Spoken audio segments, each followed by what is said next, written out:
Right, I would now like to call on the first speaker of the Affirmative team to open their substantive case.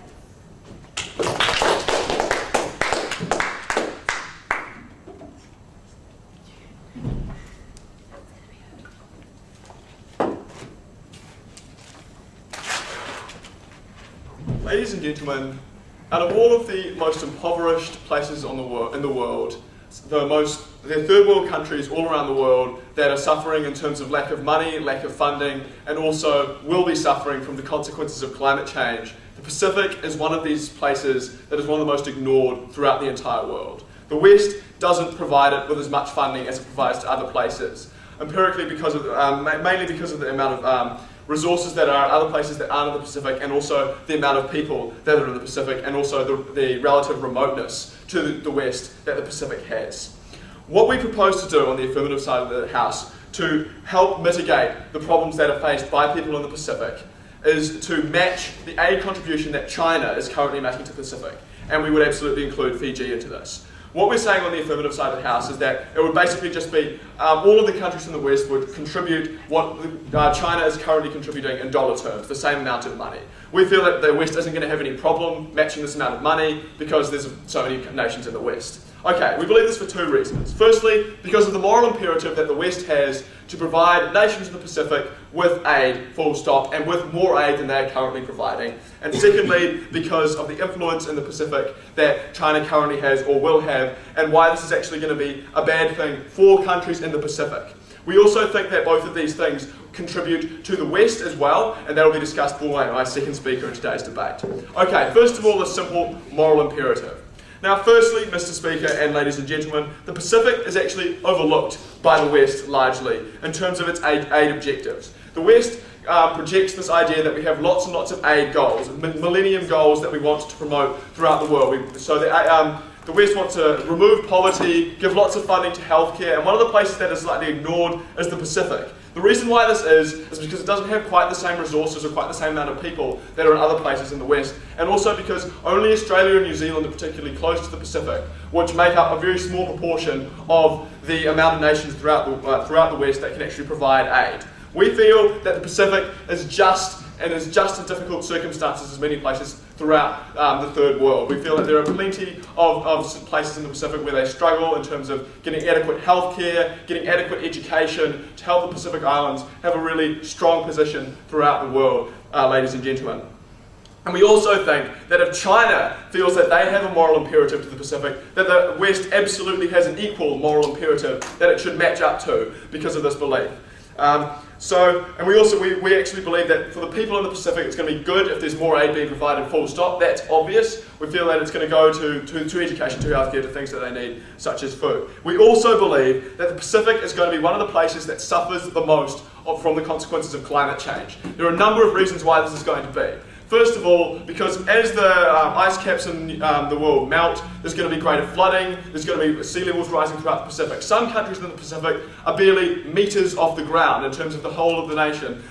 They barely get more than a few meters off the ground. And if the sea was to rise even by 30 centimeters, ladies and gentlemen, you're going to get serious consequences in terms of where people live, because most people in the Pacific actually live very close to the shore. And so they're really going to be in difficult positions if the water level of the sea level is rising. Things are going to have to change. Secondly, because the global warming of the Earth is also going to have significant influences on the actual climate, on weather systems. Because the Pacific Islands are surrounded by water such as the Pacific, they're going to be suffering hugely from the consequences of these changing weather systems. This means that you're going to get greater storms occurring in the Pacific, big disasters such as that happening, and we feel that that's a significant consequence that we need to care about. We also feel that the West, in this instance, has more of a moral imperative than China, because in order to develop itself to the current situation that it is, the West has benefited hugely from being able to burn coal, from being able to drive its economy through fossil fuels, which is what is driving climate change, and this is going to affect the Pacific in these ways when the Pacific hasn't benefited significantly from it, ladies and gentlemen. The Pacific is going to suffer from what the West has done more than it's going to suffer from what China has done, certainly equally to what China has done. We feel for this reason, we have a moral imperative to provide the Pacific with aid in order for it to be able to adapt and perhaps mitigate the effects of climate change on it. We feel that the people in the Pacific deserve this aid, need this aid, have suffered because of what the West has done, and therefore we should provide them with this aid. aid. Now secondly, ladies and gentlemen, because we feel talking about influence in the Pacific. Now, if you have a situation where a nation is heavily dependent on aid, then it makes dependent on the countries that are providing that aid. If that aid is one country, ladies and gentlemen, it means that that one country can have control over that country and influence its policy, influence everything that occurs in there. We feel that in order for Pacific nations to have more independence, they need to have funding being provided from throughout the world, not just from one country, ladies and gentlemen. So if we provide funding from both the West and from China, you're going to have much more ability for these countries to have mobility in terms of how they behave, because they're not going to be so afraid of violating what China wants them to do and what the West wants them to do. There'll be equal amounts of aid being provided, so if they anger one of them, they're not going to be crippled by losing all of their aid from the one source that it's coming, ladies and gentlemen. Now thirdly, I'm going to discuss Fiji, because Fiji is a bit of an anomaly in this situation in that it is a country with a with a dictatorship ruling it, with anti-democratic principles ruling the nation at the moment. We have two things to say to this. First of all, that we don't think, in Fiji's case, sanctions are going to work at all. Because the person running that regime, Bainimarama, is greedy and is in a situation of power, we don't think that he's in a position where he's suddenly going to change his mind just because we're not providing aid. Secondly, and far more importantly, China is all that happens if the West doesn't fund Fiji is that we don't have a situation of Fiji being in a situation where it's struggling because it doesn't have any aid and it desperately needs to please other people in terms of its democracy in order to do it. What you've got is China funding Fiji. So the sanction is completely undermined and ineffective for that reason. It also compounds this problem of independence that I previously shown. It's a good example of where a nation doesn't get that independence and can only behave in a certain way as dictated by those principles. So what have I told you today, ladies and gentlemen?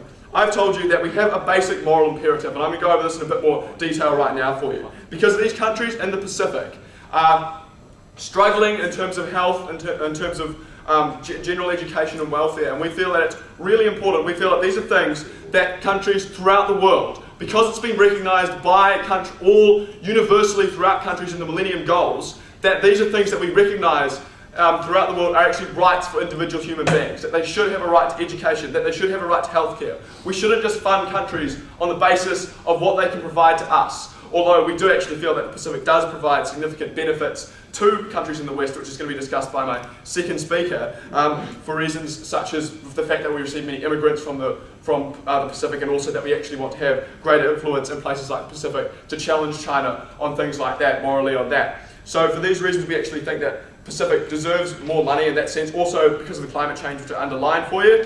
We also think that it's going to be better if it's not, it's better for nations in the Pacific if they're not dependent on a single country, particularly a nation such as China, ladies and gentlemen.